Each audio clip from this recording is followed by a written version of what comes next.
Good evening, ladies and gentlemen. Thank you, sir. For those in the room and those tuning in virtually, we appreciate the time and effort that you take spending time with us this evening. I'd like to direct your attention to the monitors in front of you or the screen if you are virtual, because the program for Fayetteville 2050 starts now. Fayetteville, a city with a rich history now writing its future. A city designed for people with smarter ways to move, where you can walk, ride, and connect effortlessly. Fayetteville is investing in infrastructure that supports people first, with sidewalks and crosswalks that make every step safer.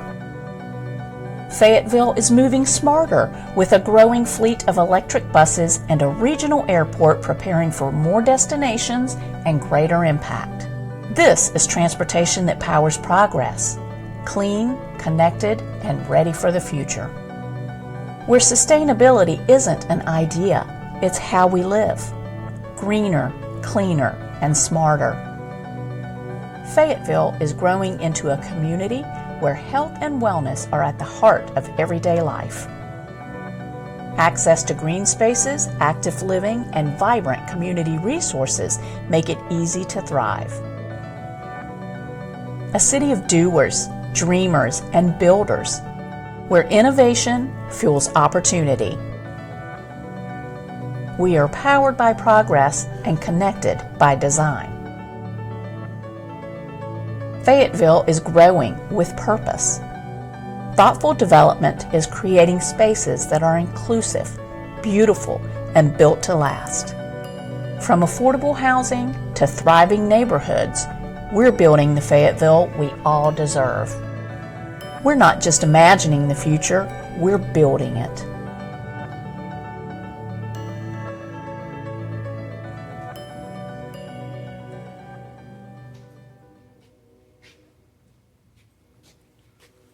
Well, good afternoon, everyone. Good evening.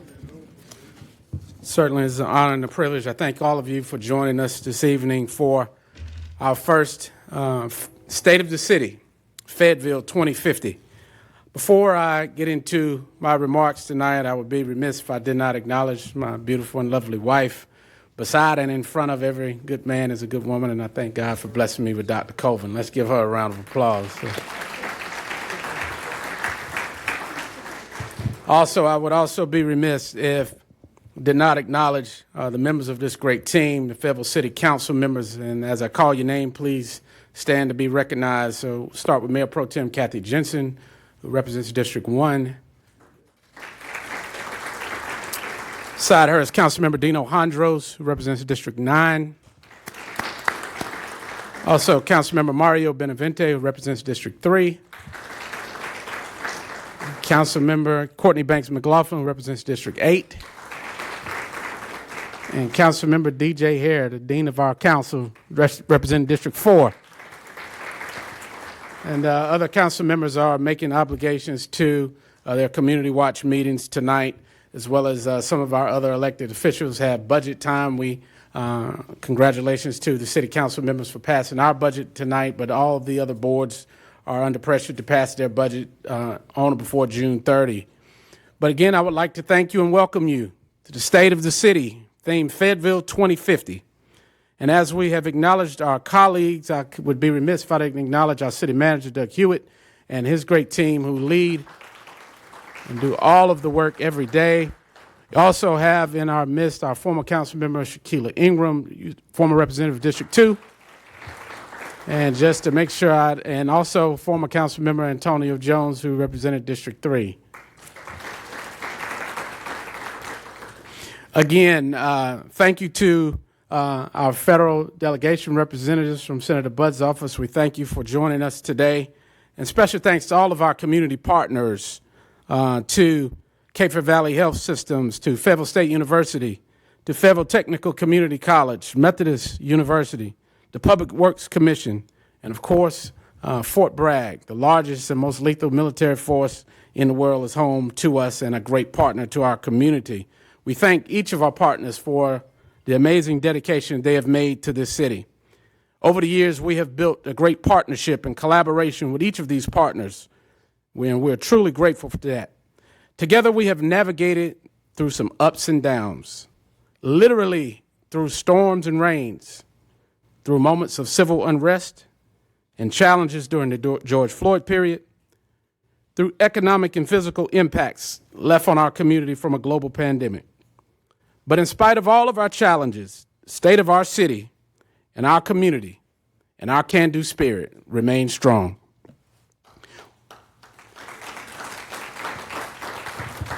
And now, as we are nearing the halfway point of 2025, we are also nearing the halfway point of a quarter into this century. And we can reflect back not only of how far we have come over the last 25 years, but we will talk tonight about where we are going. We are not merely imagining our future, but we are building one. At the beginning of this century, the early 2000s, our city was at the cusp of a transformation. Those who are familiar with this community remember it was Airborne and Special Ops Museum was just built in a place where formerly topless bars and strip clubs once stood. Boarded up and vacant buildings were the seeds to the progress that we're seeing today up and down our downtown. And now today we are reaping the benefit and watching the fruition of a restored and vibrant downtown, which we continue to see grow each and every day. You know, over the last 10 years in this community, we have made significant improvements and investments and have grown over 44% or $11 million a year in investing in amenities in our parks, our trails, our infrastructure, our streets, and our community and its people. We've added, because of Robert Van Gens and his team and others, forward-thinking councils, together $1.5 billion in new and outside investment, bringing jobs and resources into this community. And we've built a thriving ecosystem for entrepreneurs and business owners to pursue their dreams and their passion by giving them access to capital, education, and opportunities. In fact, just last night, with this budget, congratulate this council and the two awardees were the first awards of the $5 million Can-Do Fund that went to local business owners to continue to build and expand their businesses. And all of this, and that deserves a round of applause, and all of this is enhanced and amplified through a great partnership with Fayetteville State University and the business led by Dr. Colvin and her team. But we are building something here special in this community. City of Fayetteville, I commend you because you have led the way by boldly declaring that 40% of all purchasing of goods and services in this community will be spent with local companies and businesses. And with the passage of last night's 2026 budget and the last year's budget, we have funded and invested more in public safety than ever before. We have given the highest pay increases and raises to our police and firefighters and first responders. And we continue to invest in the latest technologies like camera systems, drones, shot spotters, and anything it takes to keep our community safe. But not just that. We have made a bold declaration to say that we're going to invest in our children and our youth. And with the combination of last year's budget and this budget, over $1 million have been invested between community partners and youth programs, and that is something to be commended. But in spite of that, we've had to make some tough decisions. We've had to make some gutsy calls. And I commend the city council members for their boldness in adopting a commitment to safety as we explore and see and add tools to the toolbox about how we keep our children and our community safe by adopting legislation such as the curfew, whether you agree or you disagree. What I do know for sure is that this council is united in keeping this community safe and standing for the lives of our children. And so I am invigorated because as we look at this, one thing has already happened, that we have inspired engagement from both parents and community members to this process, and we continue to welcome that. You know, Frederick Douglass once told us that if there is no struggle, there is no progress. So indeed, as we make our progress, we can expect struggle. And as we look back over the last 25 years, I pose a question to each of you, those who are joining us remotely and those who are here. Where do we want this community to be in the next 25 years? We must ask ourselves, what does success look like? Successful communities didn't just become successful. They became successful because they planned for it and they committed to it.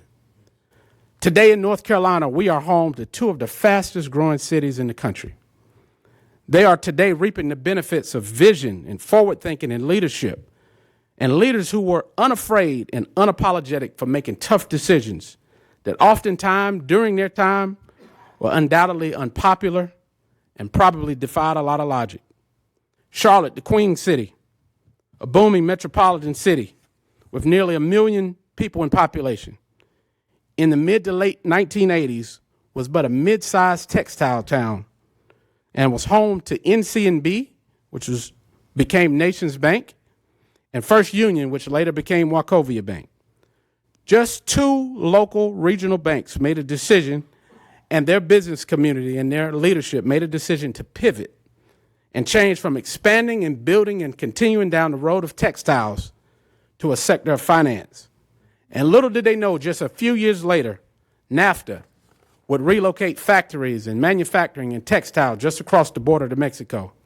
Many communities who were not forward-thinking, who did not prepare, were decimated as jobs left the communities. But today, those two banks, NCNB, which later became Nations and now Bank of America, and Wachovia, which became Wells Fargo, which is now Wells Fargo, have significantly attracted the presence of Truist, First Citizens, Fifth Third Bank, private equity, and financial institutions into their community.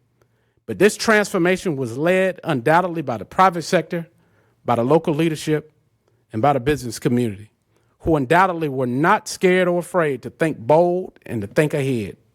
Raleigh, Research Triangle Park, started as a committee of like-mindedness in 1959 of government, university, and businesses to create and attract investment in research and technology. And Raleigh went a step further, working with Wake County to expand resources and infrastructure, not only inside the city, but to create a hub outside the city into the suburbs, while focusing on a strategic plan to prepare downtown for what was to come. It didn't view the areas outside of the city's municipal limits and boundaries as competitors. It viewed them as collaborators and partners. The more Apex and Cary and Holly Springs and Fuquay strived and grew, Raleigh benefited from their growth. The suburban families lived in the suburbs, but they wined, dined, and shopped in the city of Raleigh. All of the amenities and the best restaurants were located in the city. But they understood and knew, and today Wake County boasts a 1.2 million, nearly 1.2 million people call Wake County home. And Raleigh itself has over 600,000. We have to realize that businesses and industries follow people, not the other way around. Withholding critical infrastructure to areas outside of our city have stifled our growth. That we must now think ahead, that we must see a better Hope Mills and a better Spring Lake and a better Godwin and Falcon as collaborators and not competition.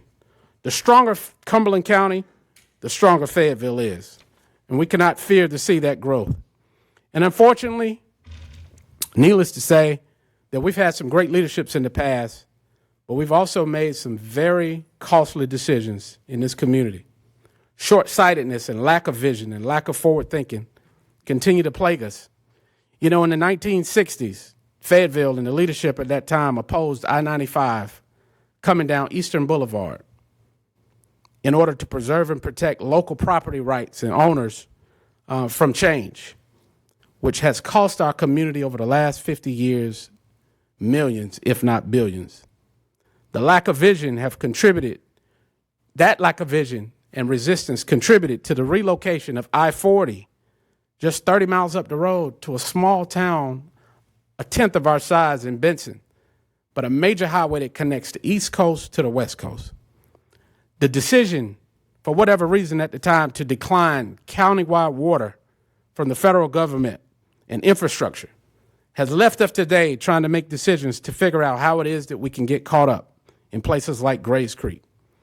Now, in hindsight, How would Grays Creek and Cedar Creek and Stedman and Falcon and Godwin have been impacted had they had this federal infrastructure? The will of a few led to our community and put us at a huge disadvantage. But thankfully today, we have an opportunity to right all of our wrongs. We have an opportunity to think ahead.